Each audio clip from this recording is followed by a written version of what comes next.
جی السلام علیکم dear class, کیسے ہیں آپ لوگ؟ آج ہم انشاءاللہ سورہ الحجر کی آیت نمبر 36 کو دیکھیں گے کہ ہمارے رب کیا فرما رہے ہیں۔ پہلے ہم اس کی قرأت کر لیتے ہیں۔ اعوذ باللہ من الشیطان الرجیم، بسم اللہ الرحمن الرحیم۔ قال ربی فانذرنی الی یوم یبعثون قال فإنك من المنذرين إلى يوم الوقت المعلوم قال ربي بما أغويتني لأزينن لهم في الأرض ولأغوينهم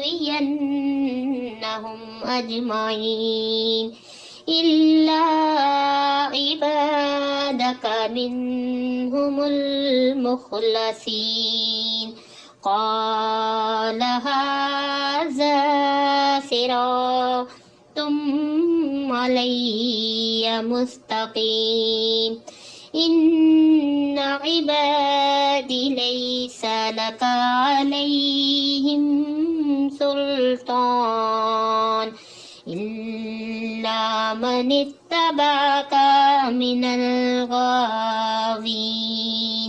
وإن جهنم لموعدهم أجمعين۔ صدق اللہ العظیم۔ رب اشرح لی صدری ویسر لی امری واحلل عقدۃ من لسانی یفقہوا قولی ربی زدنی علما اللہم فقہنا فی الدین یا ربی لک الحمد کما ینبغی لجلال وجہک وعظیم سلطانک۔ بسم اللہ الرحمن الرحیم۔ اللہ تعالیٰ فرما رہے ہیں، اس نے عرض کی اے میرے پروردگار، یعنی یہاں پہ اب جو سلسلہ شروع ہو رہا ہے دوبارہ، جو کل جہاں پہ ختم ہوا تھا، کہ پہلے میں تھوڑا سا اس کا ترجمہ پچھلی آیات کا کر دیتی ہوں تاکہ آپ کے سامنے آیات رہیں کہ کس طرح سلسلہ چلا ہوا تھا۔ سوائے ابلیس کے اس نے انکار کیا سجدہ کرنے والوں کے ساتھ ہونے سے۔ اللہ نے فرمایا اے ابلیس، کیا ہوا ہے تجھے کہ تو نہیں ہوا سجدہ کرنے والوں کے ساتھ؟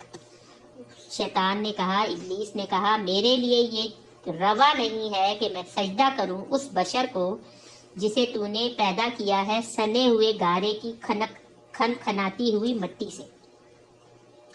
اللہ تعالیٰ نے فرمایا بس نکل جاؤ اس میں سے، یعنی اس جگہ سے جہاں پہ وہ سارا معاملہ ہو رہا تھا، جنت، تم یقیناً مردود ہو چکے ہو اور یقیناً تم پر لعنت رہے گی روزے جزا تک۔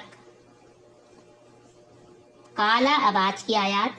قالا، اس نے عرض کی، ربی فانذرنی، اے میرے پروردگار مجھے آپ مہلت دیں، الی یومی یبعثون، اس دن تک یہ جب دوبارہ اٹھائے جائیں گے، یعنی یہ سارے لوگ جن کی وجہ سے آپ نے مجھے مردود کر دیا ہے، اپنی رحمت سے محروم کر دیا ہے، اس دن تک کہ یہ لوگ دوبارہ اٹھائے جائیں گے، یعنی قیامت شروع ہو جائے گی اور پھر معاملہ جو ہے دوسری آگے کی دنیا کا شروع ہو جائے گا، تو اس وقت تک آپ مجھے مہلت دے دیں۔ اس کا کیا مہلت مانگنے کا کیا وجہ تھی، ریزن کیا تھی، آگے اب ہم دیکھتے ہیں کہ اللہ تعالیٰ سے قَالَ فَإِنَّكَ، اللہ نے فرمایا فَإِنَّكَ مِنَ الْمُنذَرِينَ، جاؤ تمہیں مہلت دے دی گئی۔ اب اللہ تعالیٰ نے، وہ کیونکہ مہلت مانگ رہا تھا تو اللہ تعالیٰ نے اس کو مہلت دے دی، اِلَى يَوْمِ الْوَقْتِ الْمَعْلُومِ، وقت معین کے دن تک، یعنی جب روز قیامت کا دن دوبارہ ہوگا تو ساری انسانیت جو دوبارہ زندہ ہوگی، تو اس وقت تک کے لیے اللہ تعالیٰ نے اس کو مہلت دے دی۔ اور یہ مہلت اس نے مانگی اس لیے کہ اس کو یہ تھا، ابلیس کو، کہ میں کیونکہ بہت اعلیٰ چیز سے بنا ہوا ہوں، میری جو مٹیریل ہے وہ آگ ہے، اور آگ مٹی سے کم اس کی ہوتی ہے، مٹی کا جو ہے اس کی خاصیت جو ہے وہ بہت کم درجے کی ہوتی ہے، تو اس لیے اس نے اللہ تعالیٰ سے کہا کہ میں اس کو تو سجدہ کبھی بھی نہیں کروں گا کیونکہ یہ معاملہ ہے۔ اور لیکن